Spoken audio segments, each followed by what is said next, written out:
नमस्कार, capital TV देख रहे हैं आप। मैं हूं आपके साथ पूजा। ब्रेकिंग नाउ में बड़ी खबर आपको बता रहे हैं। बिहार चुनाव को लेकर पीएम मोदी की बिहार में धमाकेदार एंट्री हो चुकी है। आज दो बड़ी रैलियों का आयोजन किया गया।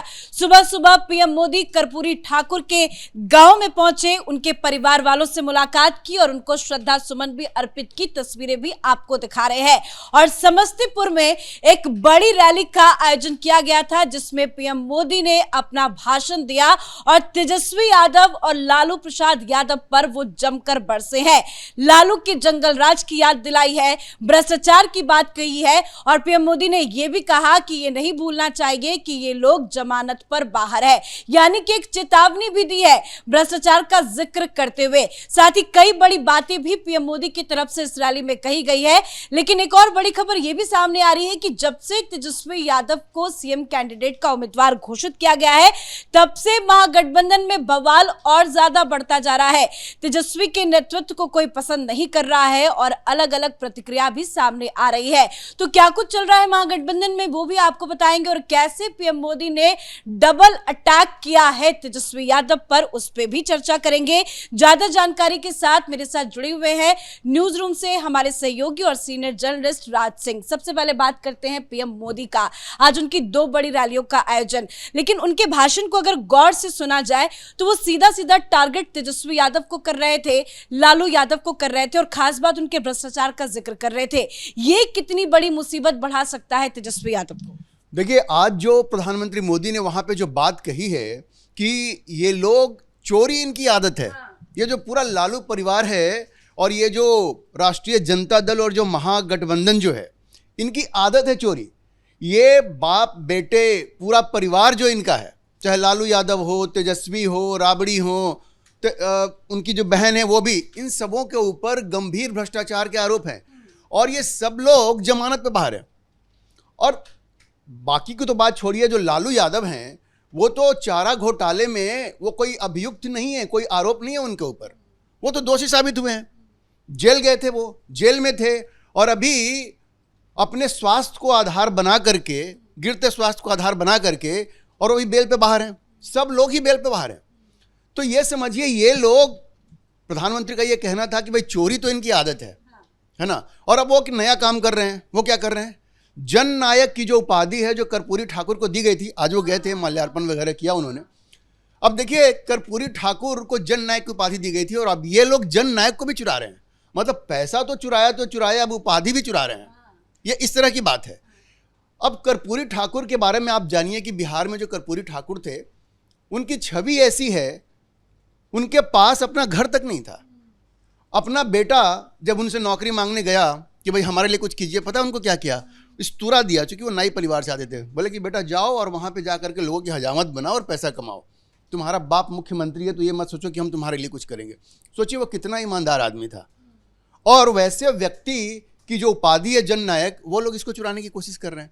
तो प्रधानमंत्री ने पूरी तरह से एक्सपोज कर दिया। अच्छा देखिए, ये क्या नशा चढ़ा हुआ है इन लोगों का। जब राहुल गांधी जब ये पदयात्रा कर रहे थे तो कांग्रेस के नेताओं ने कहा कि वो जन नायक है, और एक पप्पू यादव है।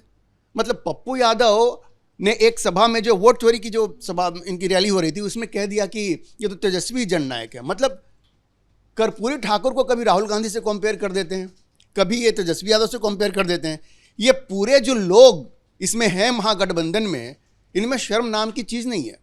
कहाँ पे कर्पूरी ठाकुर? देखिए, चाहे कर्पूरी ठाकुर के विरोधी हों, किसी ने भी आज तक उनके ऊपर उंगली नहीं उठाई है। वो इतने ईमानदार व्यक्ति थे। आप पॉलिटिकल जो फिलॉसफी है, आइडियोलॉजी है, उस पर आप कर्पूरी ठाकुर से डिफर कर सकते हैं, लेकिन उनकी ईमानदारी पे आज तक किसी ने उंगली नहीं उठाई है, किसी ने नहीं उठाई है उंगली।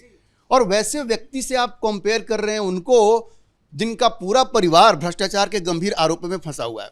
तो आप समझिए कि प्रधानमंत्री ने ये याद दिलाया वहाँ की जनता को कि देखिए भाई, चोरी तो इनके बिल्कुल इनके व्यवहार में है, मन मस्तिष्क में है। तो अगर आप इन पे भरोसा करेंगे तो पता नहीं वो क्या करेंगे। उन्होंने एक बात और कही कि अभी केंद्र सरकार की जो भी योजनाएं हैं, राज्य सरकार की योजनाएं, वो सीधे जनता तक पहुंच रही हैं, है ना। अब ये 28,000 करोड़ रुपया किसान निधि में बिहार के लोगों को मिल चुका है। और जब राजीव गांधी थे, वो क्या कहा करते थे कि जब 1 रुपया केंद्र सरकार भेजती है तो 15 पैसा पहुंचता है। लेकिन ये नरेंद्र मोदी की सरकार थी जिसने जन धन अकाउंट खोला हर किसी के पास बैंक में आज अकाउंट है और पैसा जो केंद्र देती है वो सीधे उसके पास पहुंचता है। तो जो बिचौलियों जो बीच में खा जाते थे उसको तो खत्म कर दिया, लेकिन अगर ये लोग वापस आते हैं तो ये वो सब कुछ शुरू हो जाए। बिल्कुल कोई ना कोई रास्ता निकाल लेंगे। भाई चोरी जिनकी नियत में शामिल है, जिनके व्यवहार में शामिल है, अब हम ये नहीं कहना चाहते कि डीएनए में शामिल है, वो अलग ही बात हो जाएगी, तो डीएनए को छोड़ देते हैं अभी। लेकिन जो परिवार पूरी तरह से भ्रष्टाचार में फंसा हुआ है, जिसके बारे में ये कहा जाता है कि पटना में 43 बीघा से ज़्यादा उनके पास ज़मीन है, जो जदयू आरोप लगाती है, तो आप सोचिए कि वो किस तरह के लोग हैं। और अगर वो वापस सत्ता में आते हैं और जो ये कहते हैं कि हम सरकारी नौकरी देंगे, हर घर को देंगे, तो जिसके पास भी 1 कट्ठा 2 कट्ठा भी ज़मीन है ना, वो सब ये हड़प लेंगे, क्योंकि ज़मीन इनकी कमजोरी है। तो प्रधानमंत्री ने पूरी तरह से उनको एक्सपोज कर दिया आज बिहार की सभा में। बिल्कुल, तो लेकिन जिस तरह से एक्सपोज किया उसका पलटवार भी किया है तेजस्वी यादव। वो कह रहे हैं कि जंगल राज वहां है जहां पे करप्शन को लेकर एक्शन नहीं हुआ। कहां पे एक्शन नहीं हुआ? जहां करप्शन को लेकर एक्शन नहीं हुआ। कहां पे एक्शन नहीं हुआ? देखिए, नरेंद्र मोदी की जो सरकार है वहां उसने पूरे देश में एक्शन लिया। जहां अच्छा इनको तकलीफ क्या होती है? तकलीफ है कि ये मेरे पे एक्शन ना ले, क्योंकि उन्होंने उसका भी जिक्र किया है कि ईडी सीबीआई को मेरे पीछे छोड़ दिया गया है, चुनाव आ रहे हैं नजदीक, तो कार्रवाई की जा रही है। देखिए, ये जो दलील है ना, बहुत ही जो कहते हैं कि इस दलील में कोई दम नहीं है। जैसे अब यही बात है कि मान लीजिए आपके ऊपर कोई आरोप लगता है, आपके ऊपर चोरी का कोई आरोप लगता है, आप कोर्ट में जाती हैं और कहती हैं कि हमें क्यों पकड़ रहे हो, दुनिया में अकेले हम ही चोर हैं, पहले उसको पकड़ो फिर हमको पकड़ना। इनको पहले इनके ऊपर जो आरोप लग रहे हैं उसमें मेरिट है कि नहीं, ये उनको बताना चाहिए। ईडी सीबीआई इनको टारगेट कर रही है, वो किस आधार पे ये कह रहे हैं? देखिए, जब चारा घोटाला में जब केस दर्ज हुआ था तो उस वक्त किसकी सरकार थी? बिहार में भी आरजेडी की सरकार थी और केंद्र में भी देवगौड़ा की सरकार थी। उस वक्त एक संडे को उस वक्त के जो सीबीआई डायरेक्टर थे जोगिंदर सिंह, उन्होंने ऑफिस खोला और ये केस दर्ज किया, है ना, इस पे आगे की कार्रवाई सुनिश्चित हुई। तो आपकी सरकार तो बिहार में भी थी, पटना में भी और दिल्ली में भी, तो आप ये कैसे कहते हैं कि ईडी सीबीआई जो है अब आपके खिलाफ इस्तेमाल किया जा रहा है? अगर आप भ्रष्टाचार करेंगे तो आपकी अपनी सरकार को भी एक्शन लेना पड़ेगा। कई बार पीएम मोदी मंच से कह चुके हैं, लाल किले से भी कह चुके हैं कि मैं भ्रष्टाचार पर कोई भी माफी नहीं है, कोई भी भ्रष्टाचार करेगा, जितना भी बड़ा नेता है वो जेल तो जाएगा, उसको उसका भुगतान करना पड़ेगा। खैर, भ्रष्टाचार तो लालू परिवार में हुआ है, किया गया है, जमानत पर बाहर है, ये तो बात किसी से छिपी नहीं है। लेकिन कल से जब से तेजस्वी यादव के सीएम उम्मीदवार के नाम पर मुहर लगी है, क्या कुछ चल रहा है महागठबंधन के अंदर? क्या और ज्यादा बवाल बढ़ता जा रहा है? देखिए, इस बारे में भी प्रधानमंत्री ने एक इशारा किया है। ये जब से ये तेजस्वी यादव को घोषित, तो चलिए कल की घटना है, ये जब से ये माहौल वहां पे बनाने की कोशिश हो रही है कि राजद सत्ता में आ सकती है, वहां पे देखिए कुछ गाने भी ऐसे बन रहे हैं। प्रधानमंत्री ने इनडायरेक्टली जिक्र किया कि अब गानों में भी इसकी चर्चा हो रही है कि अगर राजद सरकार आ जाएगी तो वही पिस्टल निकल जाएगा। किसी ने तो कहा कि भाई एक खास जाति का नाम लेकर के कि वो रंगदारी करेंगे, और किसी ने कहा कि लालू लालटेन हैं, तेजस्वी तेल हैं और मिल करके बाकी विरोधियों को जला देंगे। इस तरह की बातें हो रही हैं। तो ये वही खौफनाक मंजर जो 1990 का दशक वहाँ पे हुआ करता था, जिन लोगों को याद हो, ये याद दिलाता है कि अगर इनकी सरकार आती है तो फिर से एक बार वही चीज़ हो सकती है। ये समझिए, जैसा हम लोग कल से इस बात को कह रहे हैं कि तेजस्वी को सीएम कैंडिडेट डिक्लेयर करना ये डबल एजेड वेपन है, ये दुधारी तलवार है। इनको लग रहा है कि हमको इससे फ़ायदा होगा, लेकिन जितना फ़ायदा होगा उससे ज़्यादा नुकसान होगा। वजह क्या है? वजह यह है कि इनके पास एक बैगज है, ये लालू प्रसाद के बेटे हैं और पार्टी वही है राष्ट्रीय जनता दल। राष्ट्रीय जनता दल में आज भी वही लोग हैं आसपास उनके जो जंगल राज के वक्त, लालू और राबड़ी के वक्त आरजेडी में हुआ करते थे। ऐसे तमाम नाम हैं, तो सुरेंद्र यादव से लेकर के ललित यादव से लेकर के तमाम ऐसे लोग हैं जो अभी भी पार्टी में बने हुए हैं। तो जैसे ही तेजस्वी को आप मुख्यमंत्री कैंडिडेट के रूप में आपने प्रोजेक्ट किया, आप जनता के बीच में जाएंगे तो एनडीए तो याद दिलाएगा ना कि वही लोग हैं जिनके शासन में इस राज्य में कानून नाम की चीज नहीं थी। आप घर से बाहर नहीं निकल सकते थे, महिलाएं सुरक्षित नहीं थी, शाम को महिलाएं बाहर नहीं निकल सकती थी। आज आप पटना में जाइए, रात में 11 बजे 12 बजे आप जब भी चाहें, महिला हो पुरुष हो, आप जाइए वहां पे और आप जाके पटना में देखिए कितना सारे हर तरह के रेस्टोरेंट्स वहां पे खुल गए, रात में आपको हर कोई दिख जाए। और विरोध हो रहा है कि इन्होंने जो कहा है कि 2 डिप्टी सीएम होंगे, मुकेश सहनी के तो नाम का ऐलान कर दिया गया, लेकिन अगला कौन होगा वो भी कुछ क्लियर नहीं किया गया। उसको लेकर भी एक विरोध की जो सुगबुगाहट है वो महागठबंधन में शुरू हो गई। देखिए, वो एक बहुत बड़ी एक समस्या है जो तेजस्वी को फेस करना पड़ेगा। कल जो घोषणा हुई है तो मुस्लिम समाज में जो प्रतिक्रिया हो रही है उसकी, वो बड़ी चिंता करने वाली बात है। देखिए, राजद जो है वो मूल रूप से मुस्लिम यादव कॉम्बिनेशन पे डिपेंड करती है। अब मुसलमानों का ये कहना, उनके सोचने का तरीका अलग है।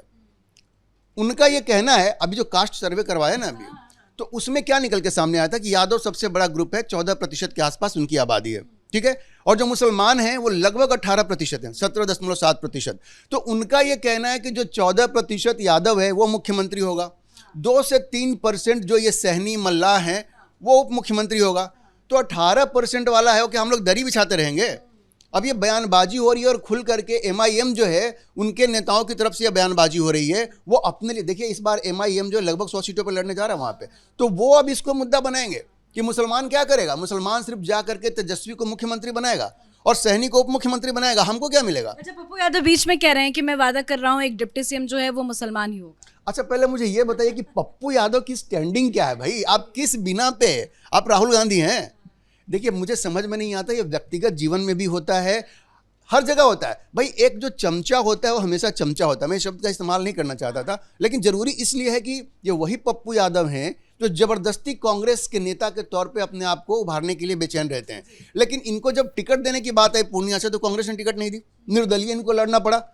भाई आपकी स्टैंडिंग क्या है, ज़्यादा से ज़्यादा आप कहते हैं कि मेरी नज़दीकियाँ हैं, प्रियंका के साथ आपकी नज़दीकियाँ हैं या राहुल गांधी के साथ नज़दीकियाँ, लेकिन आप इस स्थिति में नहीं है कि आप कोई डिक्लेरेशन कर सकें कांग्रेस के बिहाफ पे। तो ये बात अशोक गहलोत नहीं कह सकते थे क्या कि हमारा भी एक उप मुख्यमंत्री होगा और वो मुस्लिम समाज से होगा, कह सकते थे ना। जब वो इस बात की घोषणा कर सकते हैं कि तेजस्वी यादव मुख्यमंत्री होंगे, मुकेश सहनी उप मुख्यमंत्री होंगे, तो उनको कौन रोक रहा था। वो कहते कि भाई नहीं, एक मुसलमान भी होगा, हमारी पार्टी से होगा और हम नाम बाद में बताएंगे, ये भी कह सकते थे, ये तो उन्होंने नहीं कहा। तो देखिए ये पप्पू यादव तो पहली बात है कि कांग्रेस के लिए एक बहुत बड़ी समस्या बनते जा रहे हैं और उनकी वजह से आपको मालूम होगा पप्पू यादव और कृष्णा अल्लावरू की वजह से कांग्रेस के अंदर काफ़ी एक तरह से गतिरोध पैदा हो गया है, एक रिवोल्ट हो रहा है, लोग पार्टी छोड़ के जा रहे हैं। और अभी खबर यह भी आ रही है कि राजद से भी कई लोगों ने इस्तीफा दे दिया है। जिस तरह का टिकट वितरण हुआ है उसको लेकर के भगदड़ मची हुई है कांग्रेस में, तो इतनी नाराजगी है कि लोग कृष्णा अल्लावरू को भगाने की बात कह रहे हैं, प्रोटेस्ट भी कर रहे हैं। और कृष्णा अल्लावरू के खिलाफ प्रोटेस्ट का मतलब है कि सीधे राहुल गांधी के खिलाफ प्रोटेस्ट हो रहा है। ये कृष्णा अल्लावरू को कोई नहीं जानता, वो राहुल गांधी के दूत बन के वहां गए हैं, इसलिए उनके ऊपर जो भी आरोप लगते हैं, चाहे पैसा लेने का आरोप हो, इसका मतलब सीधे सीधे राहुल गांधी पे आरोप लग रहा है। राहुल गांधी को ये समझना पड़ेगा। और अगली बार जब वो बिहार जाएंगे, जब उनको ये सबसे फुर्सत मिल जाएगी घूमने उमने से और जलेबी वलेबी छानने से, जब वो वापस जाएंगे तो लोग उनसे ये सवाल करेंगे, उनको याद रखना चाहिए और उनको जवाब देना पड़ेगा कि कृष्णा अल्लावरू ने क्या पैसे लिए और पैसे लिए तो किसको दिए, क्योंकि वो सीधे राहुल गांधी को ही रिपोर्ट करते हैं। और ये पप्पू यादव के ऊपर भी बहुत सारे आरोप हैं, ये दोनों मिलकर के टिकट बेच रहे हैं, कांग्रेस के लोग ही कह रहे हैं ना। और राजद में भी देखिए इतनी भगदड़ है कि बहुत सारे 100 से ज़्यादा लोगों ने इस्तीफा दे दिया जिस तरह का। और मैं सिर्फ आपको दरभंगा एरिया की बात बता रहा हूँ, उस एरिया में सो तमाम ये भगदड़ मची हुई है, अफरा तफरी है महागठबंधन में। तेजस्वी का नाम डिक्लेयर करके इन लोगों ने एक नया फ्रंट अपने खिलाफ ही खोल दिया। कहते हैं सेल्फ गोल होता है, वो सेल्फ गोल है। और ध्यान रखिए कांग्रेस यही स्थिति नहीं चाहती थी, इसलिए कांग्रेस तेजस्वी को मुख्यमंत्री बनाने के लिए बहुत उत्सुक नहीं थी। लेकिन जिस तरह से ब्लैकमेल किया तेजस्वी ने, गन पॉइंट पे जिस तरह से अपना नाम डिक्लेयर करवाया है, अब आपको देखने को मिल रहा है कि उसका परिणाम बिहार में क्या हो रहा है। एक तो मुसलमानों को भी भड़का दिया, वो पूछ रहे हैं, और यादव उनका तो मन और भी बढ़ गया है। अब वो कह रहे हैं कि लालू लालटेन और तेजस्वी तेल और मिलकर के सबको जला देंगे। सोचिए क्या मैसेज जाएगा। तो ये महागठबंधन के लिए कुछ भी अच्छा नहीं हो रहा है। और आप दूसरी तरफ एनडीए को देखिए, तमाम रैलियां हो रही हैं। प्रधानमंत्री मोदी की आज 2 रैलियां हैं, अमित शाह की 2 अलग रैली है, जेपी नड्डा की भी रैली चल रही है, नीतीश कुमार भी खुल करके बोल रहे हैं और ये पॉजिटिव बातें कर रहे हैं। ये निगेटिव बातें नहीं हो रही है कि हमारी सरकार आएगी तो एक जाति जो है उसकी रंगदारी चलेगी या हम किसी को जला देंगे, ऐसी बात नहीं है। प्रधानमंत्री ने कहा कि भाई अगर आप चाहते हैं, जो 10,000 रुपये जो दिए गए हैं सारे महिलाओं को, प्रधानमंत्री ने यह भी याद दिलाया कि जितनी भी कल्याणकारी योजनाएं हैं जो केंद्र की हैं और जो राज्य की हैं, खास करके केंद्र की, पैसा तो केंद्र देगा ना, लेकिन अगर राज्य सरकार बदलती है तो जो नई सरकार होगी वो रास्ते में रोड़ा अटकाएगी।